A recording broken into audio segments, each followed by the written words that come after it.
December, everyone. Welcome back to Moving the Chains with Ashmere here on Nuts and Bolts Sports. We've got 3 weeks left of the decade, and I'm pretty concerned at how fast time is going by because I feel like this year went by in chunks. I don't really remember the first half of the year, but I did a lot in the first half of the year, and now we're in the second half of the year, and we're coming close to Christmas and the holidays, aka why I'm filming around my new setup, which is a lot more festive than the wall I had prior. So hope everyone is having a great December, and let's move on to some sports. So first we're going to start with college football and the LSU versus Georgia Bulldogs game. Joe Burrow is definitely the top college football quarterback of this year. The way he played against the Bulldogs in the SEC championship game was just unbelievable. He had so much time in the pocket. It was like, even if he felt a couple defenders coming after him, he was able to scramble around and still throw the ball like 40 yards down the field. There was this one really great play where he had a quick slant pass and he was about 10 yards out from the end zone and they scored a touchdown. It's just like all the dynamic usage of Joe is just so fun to watch. The play calling is fun to watch. His receivers are very fun to watch. Like, they are playing at their 100% potential, and they want to stay on top in the nation, and they will if they continue to play this way. This other great highlight, which was covered all over ESPN, was when Joe juked two different defenders and he threw a deep ball down the field. That was just like, it's like you're watching the NFL for this guy, for real. And we're going to move on to the Oregon Ducks because they are going to the Rose Bowl. Woohoo! They dominated against Utah at Levi Stadium for the Pac-12 championship last week. And Utah was actually predicted to win this game, but Justin Herbert is very lucky for his Oregon defense, which has not been as good as they are this year in a long time. If it wasn't for the Oregon defense, the Utes would have definitely gotten deeper passes down the field because Tyler Huntley is not a scared quarterback. But it was kind of funny because the announcers had mentioned that Utah hadn't played in a primetime game before, and they played as if they were kind of starstruck. So great performance from the Oregon Ducks. CJ Verdell, MVP of the year for 2019. I think he deserves whatever trophy he could get because he ran for 208 yards, 3 touchdowns. I mean, the guy is just unstoppable. He also played earlier in the season, came back in after he got injured. I just think he is truly the playmaker of the game. Without him, I don't know how far we would be, especially for the running game. Justin Herbert is just, he played a lot better this week. That's all I can say. There's not too much credit to give for him. And next time the Ducks play is in the Rose Bowl in Pasadena, and they'll be playing Wisconsin. That'll be a rematch of the 2012 Rose Bowl when the Ducks beat Wisconsin 45-38. If the Oregon defense keeps playing as they have been, then I think it'll be a difficult match for Wisconsin, but it's all dependent on how Justin is. If he starts off slow as he did against ASU and then tries to bring the game home at the last 4 minutes of the fourth quarter, I don't think this is going to be possible. Wisconsin is going to want the Rose Bowl just as badly as Oregon is, and if I'm not mistaken, the fan base was pretty even at the Pasadena arena as well. So good luck to the Ducks. And now we're going to move on to the NFL because this week was insanity. We're going to start off with the hot highlights of the week. The first player that we're going to highlight is A.J. Brown from the Tennessee Titans because this rookie receiver has played so well. He was drafted 51st in the second round this year, and the Ole Miss alum has been just a great addition to Tannehill's team, who has risen from the Miami Ashes and landed in Tennessee and led them to the playoffs. So great job to Tannehill and the Tennessee Titans. A.J. Brown is definitely a player that is going to progress in the future. I feel like he will be a huge threat as he develops his game and just gets thrown as many great balls as he's been getting from Tannehill. The two are a tag team duo. So great job by A.J. Brown. Second, we're going to highlight Terry McLaurin from the Washington Redskins, who had this dope one-handed catch against Green Bay. Even though they lost, you've got to highlight this because the man is falling backwards, and it was like, you wouldn't think somebody would catch that ball. But in football, anything is possible. And lastly, I've got two more, and I feel like everybody's going to know what the last hot highlight is. But before we get to that one, Deontay Johnson from the Pittsburgh Steelers returned an 85-yard punt return for a touchdown. And, I mean, that's very unlikely in the NFL unless you were weaving through the defense as he was doing in this highlight. So Steelers have also come from nowhere and use their third string quarterback to redeem themselves and put themselves in the hunt for the playoffs. I feel like the playoffs are going to be it's going to be very fun to watch. It's like Tennessee, and for Pittsburgh and not Philadelphia, it'll be fun to see them perform against their matchups in the next coming weeks. And the last highlight that we have to discuss, which was probably the highlight of the weekend and maybe this season, is when George Kittle was running an out route. Jimmy hit him in stride with a pass on 4th and 2, and Kittle fought off not one but 3 Saints defenders, and in the process they pulled on his face mask, which resulted in a 15-yard penalty, which we all know, or don't know. If you don't know, a face mask call is a 15-yard penalty, and it led the Niners to kick the winning field goal from about the 30-yard line with 2 seconds left on the clock. Like, this play changed the game, and it's demonstrated that George Kittle is not a force to be reckoned with. Like, he is here to go to the Super Bowl and win. Great game by those two teams. Drew Brees looked so much better out there. He was like agile.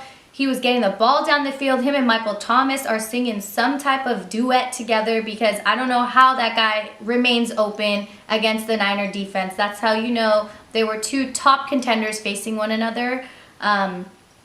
Great performance by the Niners and from the Saints as well. So, and now we're going to move on to the football flash, where I'm going to answer some questions and discuss any of the hot topics that are going on in the NFL right now, which one of them should be the Patriots scamming on the Bengals, but I don't know what's to come. So, what's the first question?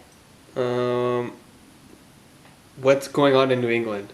Oh, wow, I'm psychic. Well, no, I didn't mean more so like team-wise? Yeah. Okay. First of all, they're scared because they're filming the worst team in the league and trying to record their playmaking and play calling.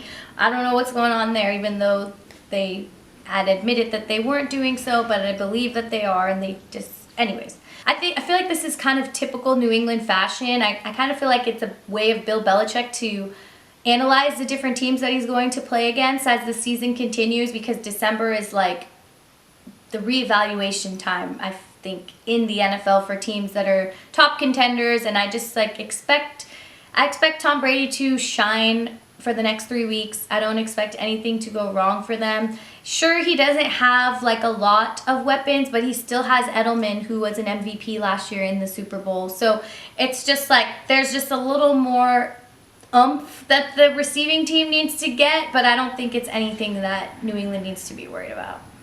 Your thoughts on the OBJ drama?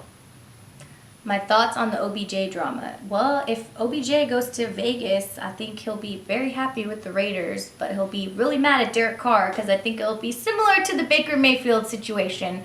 I think OBJ isn't wrong for requesting or looking or keeping his ears open to anybody else. He's an elite receiver. He is worth a lot more, and if he's going to waste his youth being a part of a team that can't really utilize him to his 100% potential, then he should try to be somewhere where he can, develop into an amazing wide receiver and just learn from a coach that can train him to be something that is way more lethal than he already is. So I think for OBJ, he's not asking for a lot. He's just thinking about himself, and if you're an A1 receiver as he is, then I think you have that right. So all right, and we'll move on to the fourth and flop. So first of all, we're going to talk about the Texans against the Broncos, because that was insane.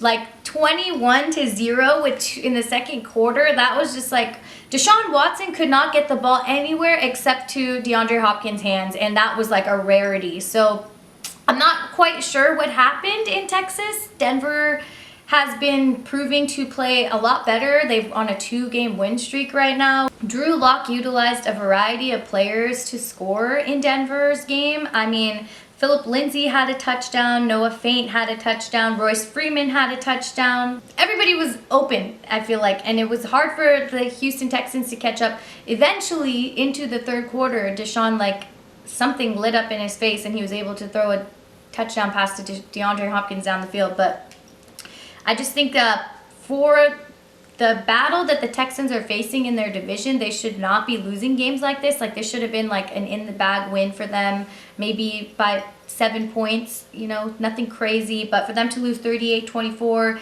in Texas against a team that is like, you know, still figuring themselves out with different pieces of their offense, I feel like that was just a poor performance by Deshaun Watson.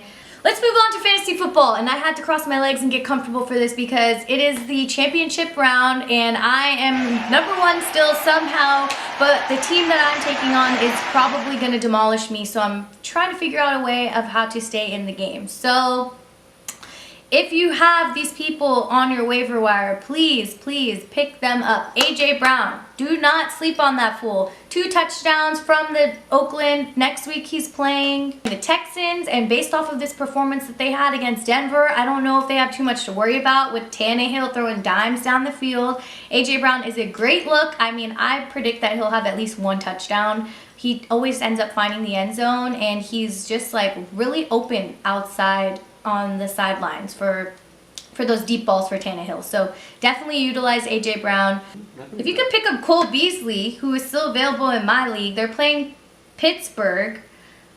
He was hit twice for Buffalo playing against Baltimore. Even though they lost, Cole Beasley is just like, you know, they're singing to each other, Josh and him. It's like my tagline of the video this week, the duets of quarterbacks and receivers.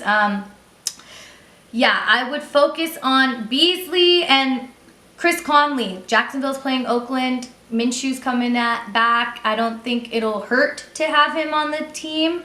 As we saw against, it's so hard to say this because I might go to the game, but as we saw against Tennessee and the Raiders defense cannot really hold against the deep ball or any ball really, because they scored a lot of points and it was terrible.